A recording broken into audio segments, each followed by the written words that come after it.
March 20th, 2025, the first official day of spring. Of course, here in northern Kentucky, temperatures are in the 20s. Continuing on with setup of my Bavarian Axon, I have it plugged in on top of my Mongoose helicopter, with the other end plugged into the USB. And I'm just going to take you through this. This is my first time doing this. So you just go into, click on Setup Wizard. Let's see, it's saying intro.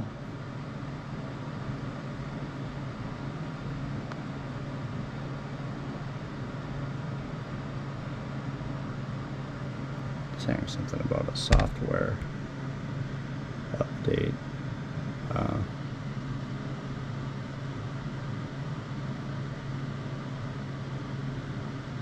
So saying in the transmitter, set swash to single servo H1 CCPM.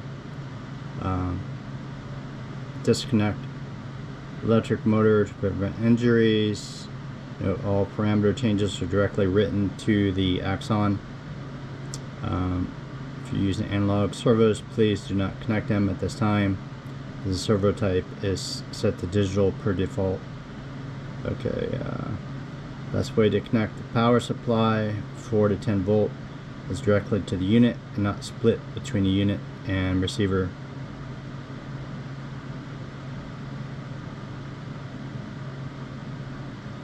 No power on the supply. Note the USB port.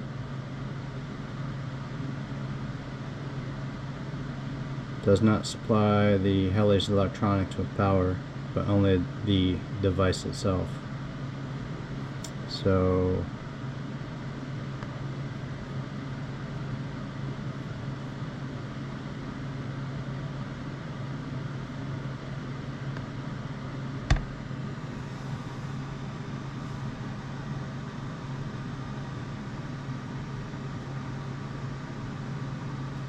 I believe this is correct.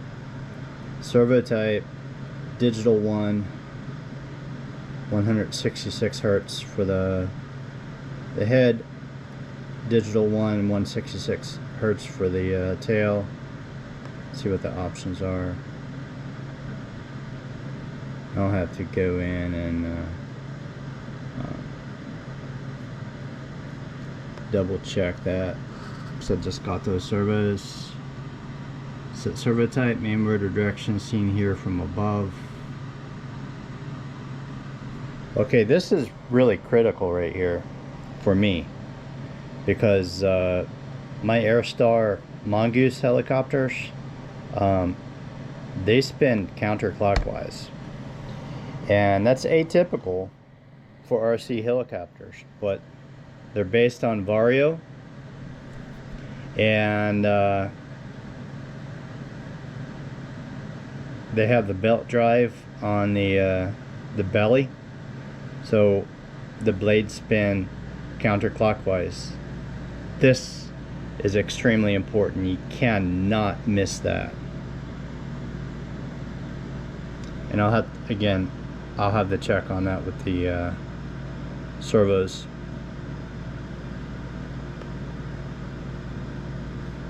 And as I mentioned in the previous video, I was going to mount my Axon sideways, and all you really have to do here is illustrate how you mounted it in your helicopter. And as you can see, it is facing forward, just like in the illustration. Let's see, it gives you a couple of options. So this is an 800 size helicopter, and saying flight style. No, I'm not going to really be doing any soft 3D. It's more like normal flying scale.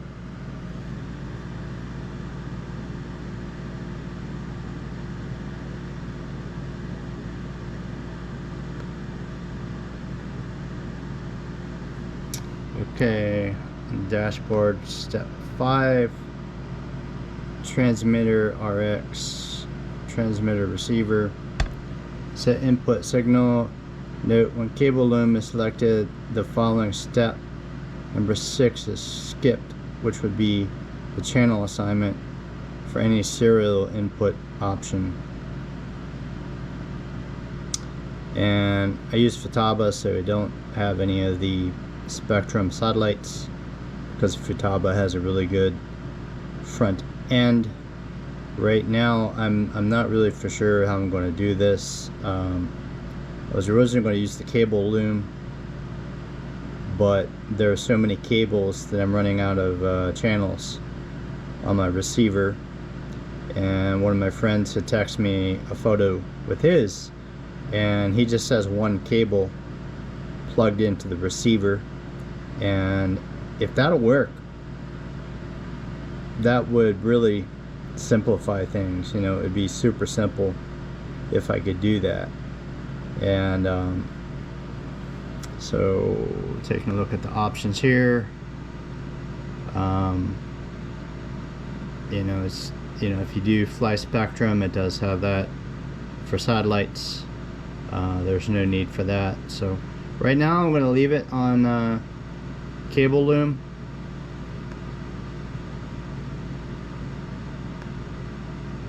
Step 7.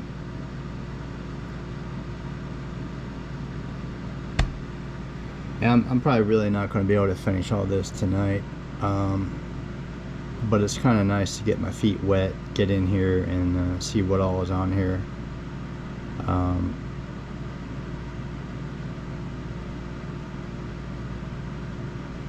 And I did unplug all of the servos, so I'm going to skip this step. Diagnose servo trim. So this will be stuff more into detail on another day. Plus I need to do research to make sure, you know, on the servos.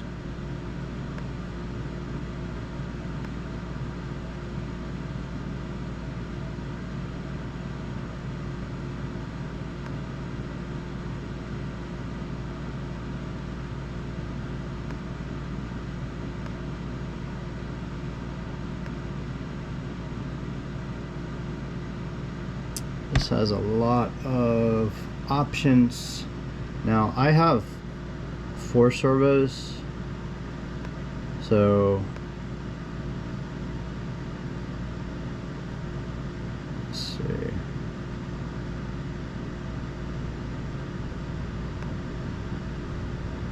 So that's what I have on my swash. I have 4 servos, and it's kind of cool that this is numbered on there. So it's 1, 4, 3, and 2. So I can take a screenshot of that, take a photo of it, and this will let me know which channel to plug each servo in.